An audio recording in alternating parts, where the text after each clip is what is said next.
हिस्नी आमिना मिन अज़ाबी।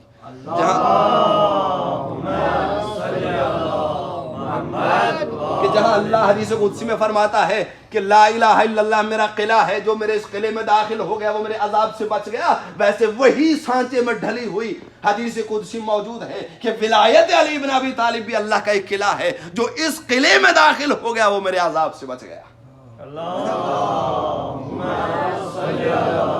गौर करने की जरूरत है, गौर करने की चीज है। विलायत अली मामूली बात नहीं, ये तभी दीन की तकमील का नाम विलायत है। जब तक ये नहीं आई थी, रसूल की रिसालत खतरे में, ऐलान न करते, अगर रसूल आएगा ना न करते तो क्या रह दो है वअल्लम तफअल फमा बल्लगत रिसालत। आयत क्या कहती है कि अगर आपने ये ऐलान न किया, इस वक्त सुस्ती कर दी, मदीने चले वहां ऐलान कर देंगे, मस्जिद में लोगों को बुला करके ऐलान कर देंगे, ये आखिर क्यों अल्लाह ने इतना इंतजाम किया? और करेंगे, रसूलुल्लाह हज के लिए आए हुए थे, जाहिर सी बात है उस वक्त आज खादिमुल हरमैन कोई हो, उस वक्त जो है दर हकीकत सारा इंतजाम में रसूल के हाथ में था। खतीब मिंबर भी मेरा रसूल था, जिसने अरफात में खुतबा देना था वो भी मेरा रसूल था, जिसने मक्के में नमाज पढ़ानी थी वो मेरा रसूल था। किसी और की जरूरत तो नहीं थी ना, किसी मुसलमान में किसी की कि वो जाकर के वो नमाज पढ़ाता। परवरदिगारा तेरा रसूल मक्के में जहाँ सारे हाजी जमा है, जब अरफात गए होंगे तो कोई बाकी पीछे नहीं बचा होगा, सारे अरफात रसूल के पीछे, क्योंकि मनासिक ही ऐसे है।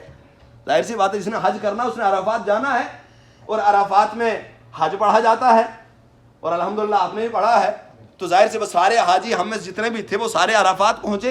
ए परवरदिगार तू इस ऐलान को वहां करा देता, वहां मेरा रसूल मिंबर पे जाता और जाकर के जहां खुतबा हज दिया था वहां खुतबा अमीरुल मोमिनीन विलायत का भी खुतबा दे दिया जाता। आखिर क्या जरूरत थी कि उस सहरा में ले जाया गया, वहां हाजियों को रोका गया, घर में बच्चे इंतजार कर रहे हैं, सारे परेशान हाल हैं, वहां पर 3 दिन तक रोका जा रहा है और विलायत का ऐलान वहां पर कराया जा रहा है। यहां करा दीजिए, बेहतरीन मौका है। लेकिन शायद अज़ान मोहतरम में से कितने हैं जिसने हज पढ़ते हुए खुतबा हज सुना होगा? नहीं सुना किसी ने। सब ने यही कह करके टाल दिया कि जो कुछ पिछले साल कहा होगा वही इस साल भी कहेंगे, इसके सिवा तो कोई हम ही नहीं, सारे सबका यही हाल था। सारे अपने अपने टेंटों में बैठे हुए हैं, और किसी ने लाउड स्पीकर भी नहीं लगाया कि कम से कम डायरेक्ट न सही इनडायरेक्ट जो है लाउड स्पीकर के जरिए से खुतबा सुना दिया जाता। लेकिन कुछ नहीं ना, हज में कोई फर्क नहीं पड़ा है, जाने मोहतरम हज में कोई फर्क नहीं पड़ा।